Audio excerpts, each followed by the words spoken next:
प्रणाम करते हुए आप सभी विद्वत जन संगीत वृंद, श्री सीताराम कथाम्बुजानुरागी भक्त वृंद सभी को प्रणाम करते हुए अभी कवितावली, गीतावली, विनय पत्रिका इन सभी की बात चल रही थी। कवितावली का एक छोटा सा प्रसंग दिखाता हूँ आपको। दिखाने के लिए ले चलता हूँ श्री अयोध्या जी। वहां पर भी व्यास पूर्णिमा का दिन है,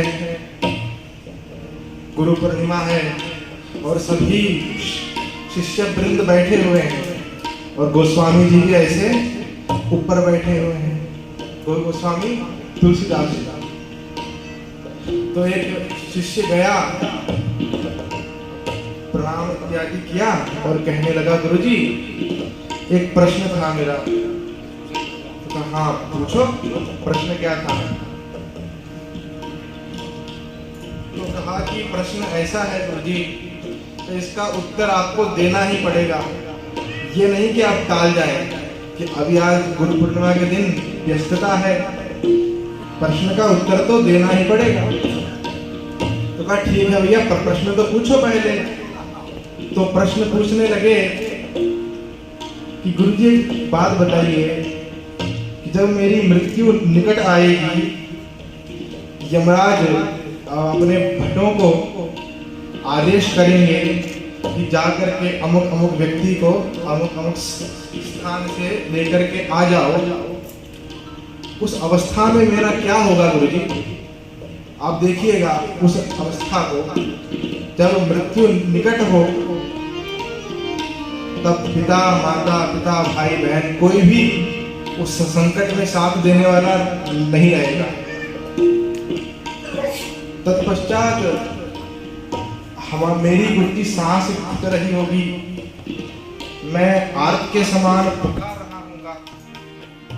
उस अवस्था में जब मेरी पुकार सुनने वाला भी कोई नहीं होगा, तब चारों ओर भट ही भट होंगे और मुझे डांट रहे होंगे। उस अवस्था में मेरी सहायता कौन करेगा गुरुजी? ये थोड़ा बताइए आप। तो इसको गोस्वामी जी ने कवितावली में बड़े सुंदर ढंग से पूरी घटना को लिखा। क्या लिखा? जब जमराज रजायसते, जब जमराज रजायसते अर्थात आदेश देंगे, मोहिले चली है भटबाली बटैया। जब जमराज रजायसते, मोहिले चली है भटबाली बटैया। तात नमातन स्वामी सखा, सुख बंधु विशाल विपत्ति बटैया। तब कोई नहीं होगा। सासत घोर पुकारत आरत, कौन सुने चहु और डटैया।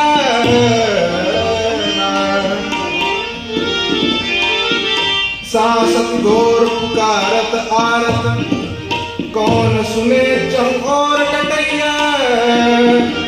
तब उत्तर देखिए आप, बड़ा सुंदर। एक कृपालु तहाँ तुलसी, एक कृपालु तहाँ तुलसी, दशरथ रघुनंदनु बंदी कटैया।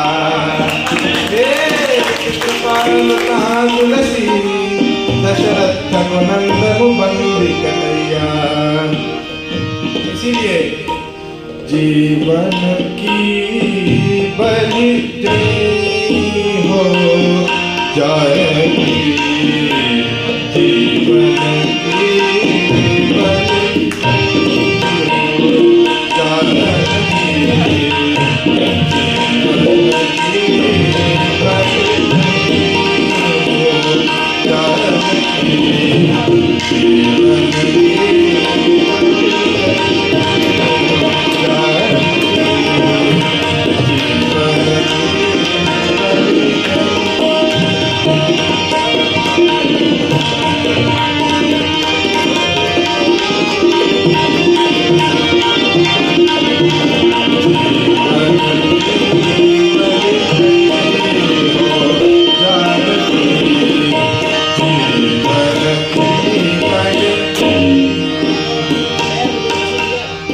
अभी एक दिन 15-20 दिन पहले प्रश्न किसी ने किया था कि गोस्वामी जी क्या वेदांती थे क्या, मतलब वेदांत का आश्रय क्या गोस्वामी जी करते थे क्या।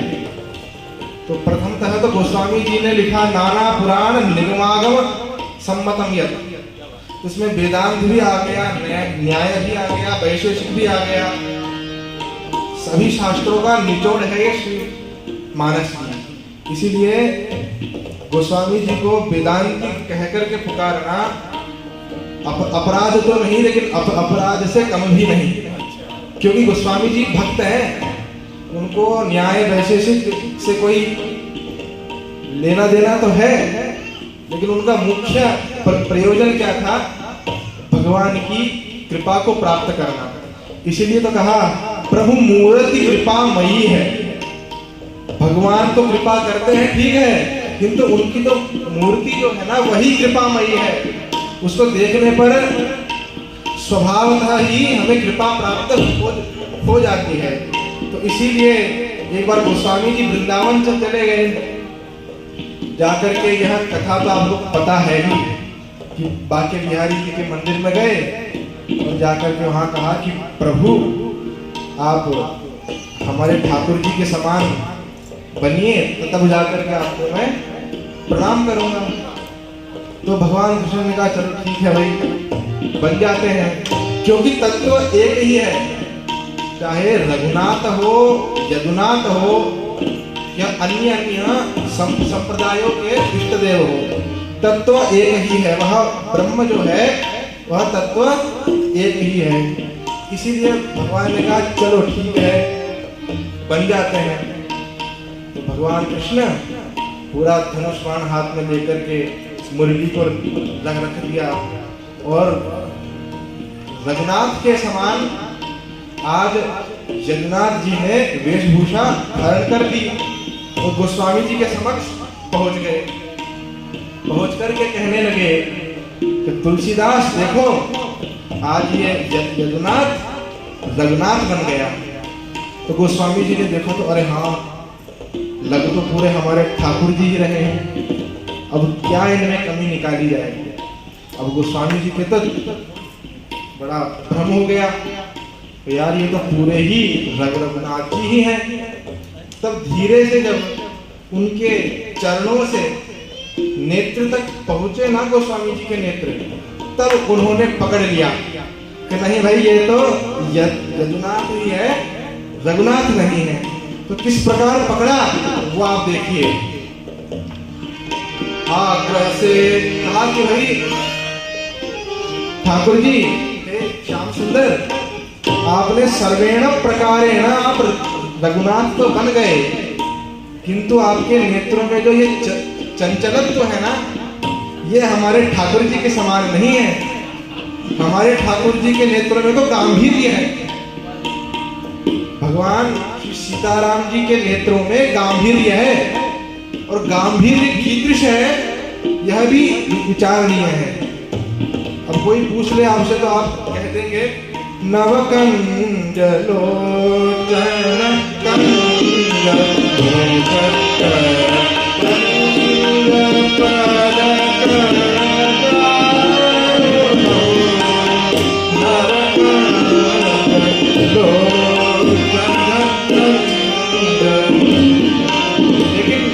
नवकंज लोचन कंज यही सिर्फ हमारे ठाकुर जी के नेत्र नहीं है, तो भगवान श्री जगन्नाथ जी के नेत्रों में गांभीर्य कीदृश है यह प्रश्न है। तो इसका उत्तर एक भैरव कवि हुए, उन्होंने दिया बहुत सुंदर उत्तर। कहा ज्ञानी को ज्ञान खान ब्रह्म से दिखाई देत, ज्ञानियों के लिए वह ज्ञान की खान है और ब्रह्म से उनके नेत्र प्रतीत होते हैं, वे ब्रह्म है या नहीं इसका हमें पता नहीं, उनके नेत्र तो ब्रह्म के समान है। ज्ञानी को ज्ञान खान ब्रह्म से दिखाई देत, योगी को योग वरे नाना विधि फल के। ज्ञानी को ज्ञान खान ब्रह्म से दिखाई देत, योगिन को योग भरे नाना विधि फल के। दासन के दयाधाम मन के करे पूरे काम। वात्सल्य बालकन के आधार है आनंद के।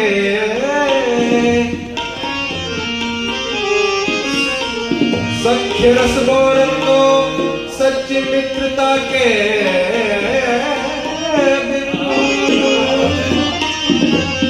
सख्य रस बोरन को सच्ची मित्रता के अनुरूप। बैरवा छारन को मूर्ति निकंद के। सीता को नेह भरे माता को नेह भरे। नृप को उमेह भरे सीता को स्नेह भरे नेत्र रामचंद्र के। इसीलिए ठाकुर जी के नेत्रों में ऐसा गांधीर्य है। इसीलिए प्रभु आपके नेत्रों को देखा तो मैं समझ गया कि आप यदुनाथ नहीं है, रघुनाथ नहीं। आपकी चंचलत्व तो आपके नेत्रों में दृश्यमान है। तो देखिए, आग्रह से तुलसी कवि के घनश्याम बने तुम राम हमारे। मोर किरीट तजा तुमने, मोर किरीट तजा तुमने। मुरली कर में नक्षरासन धारे। राम समान श्याम बने। फिर भी तुम भैरव मोहन प्यारे।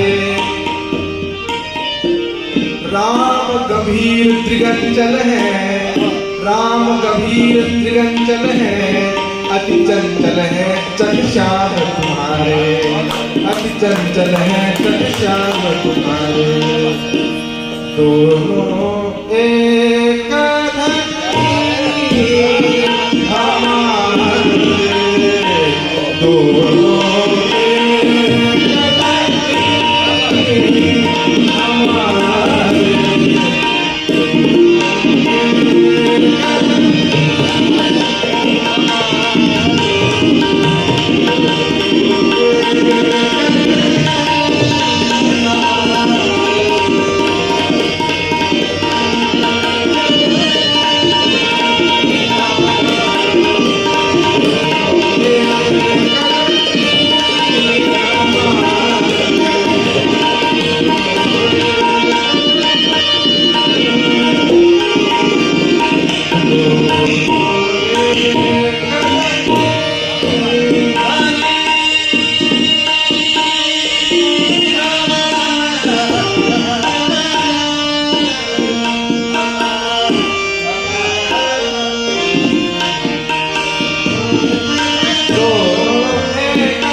गोस्वामी जी ने तो वृंदावन में यदुनाथ को रघुनाथ बना दिया, लेकिन क्या किसी भक्त ने रघुनाथ को भी यदुनाथ बनाया क्या?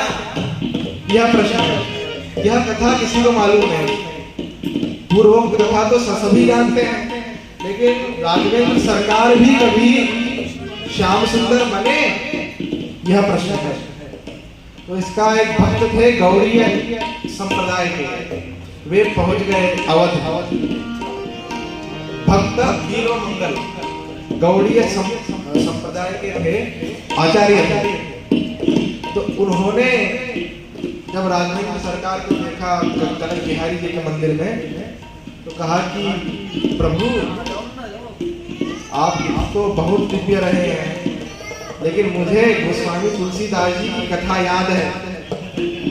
उन्होंने जैसे हमारे सरकार का वेशावतरण किया था, उसी प्रकार मैं भी करूंगा। तो ठाकुर जी का अरे नहीं, वे तो चंचल थे तो कर दिए, मैं तो मर्यादा पुरुषोत्तम हूँ भाई, मैं ऐसे कैसे भेष बदल लूं मेरा? तो कहा नहीं, यदि आपको प्रणाम करवाना है मेरे से तो वेश बदलना पड़ेगा। तो कहा चलो ठीक है बदलो। तो कहा नहीं, गोस्वामी तुलसीदास जी ने तो बताया नहीं था कि आप किस प्रकार बदले, अब मैं बता रहा हूं उसी प्रकार उस वेश को पहनना। जो चीज पहले हो चुकी है उसमें कुछ बढ़ करके तो करूं। इसीलिए बहुत सुंदर भक्त गीलो मंगल जो गौड़ीय संप्रदाय के आचार्य थे, उन्होंने रघुनाथ जी को बताया क्या, विहाय कोदंड मुक्षरम मुहूर्तम। पहला काम तो ये करिए, आपके जो धनुष बाण है हाथ में, इनको उतारिए। सर्वप्रथम तो यह काम, विहाय कोदंड शरम मुहूर्तम। फिर गृहाण पाणौ मणिचारु वेणु, गृहाण पाणौ मणिचारु वेणु, पाणौ गृहाण मणिचारु वेणु। आप हमारी जो सुंदर यह वेणु है ना मुरली, इसका आप ग्रहण कर लीजिए। अच्छा, उसके बाद में कहा कि भाई मयूर वरहम जनिजो तमांगे, मयूर वरहम मोरगा निजोत्तमांगे, निज उत्तमांगे। उत्तमांग कौन सा है अपना सर? मयूर वरहम च निजोत्तमांगे,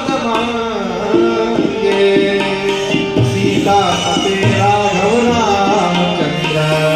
अब देखिए भक्ति की पराकाष्ठा देखिए, एक भक्त जो रामानंद संप्रदाय का है वह जदुनाथ को रघुनाथ बना रहा है, और जो एक भक्त गौड़ीय संप्रदाय का है, कृष्ण भक्त है, और रघुनाथ को यदुनाथ बना रहा है। इसलिए यह जो कृपा है, यह कोई सा भी संप्रदाय हो, किसी भी शास्त्र को मानने वाला हो, चाहे गोस्वामी जी वेदांती भी यदि होते, वैसे तो नहीं है, यदि होते उन पर भी भगवान वैसी ही कृपा करते। क्योंकि देखिए अब मेरा तो चलो विषय वेदांत है, तो मैं तो पढ़ रहा हूँ, किंतु आप लोग सभी तो नहीं पढ़ सकते वेदांत को। तो एक शायर ने पूरा वेदांत बता दिया उसको। नानाजी परसों के किसी को बोल रहे हैं, उन्होंने लिख दिया था उसको, पूरा वेदांत है वो। क्या था? भूल कर इश्क किया था मुझे मालूम न था, इश्क अंजाम बुरा था मुझे मालूम था। अब सुनिएगा, कहते थे इस दुनिया में बनेंगे एक दिन दुल्हा, कहते थे इस दुनिया में बनेंगे एक दिन दुल्हा, असली पोशाक कफन था मुझे मालूम न था। फिर बयां करते थे ये जर और मका मेरा है, बयां करते थे ये जर मका मेरा है, कब्र में मेरा मका था मुझे मालूम न था। ढूंढता फिरता था उस यार को तस्वीर के दाने दाने में, तस्वीर अर्थ में बताओ। तस्वीर ढूंढता फिरता था उस यार को तस्वीर के दाने दाने में। तस्वीर हमारे वेदांत में न्याय जब हम पढ़ते हैं तो वहां पर जो अति सूक्ष्म जो कण होता है ना, उसमें भी एक सूक्ष्म कण होता है, उसे कहते हैं हम लोग तस्वीर। ढूंढता फिरता था इस यार को, यार अर्थात ईश्वर को, तस्वीर के दाने दाने में, जर्रे जर्रे में खुदा था मुझे मालूम न था। हमेशा एक दूसरे के हक में दुआ करेंगे ये तय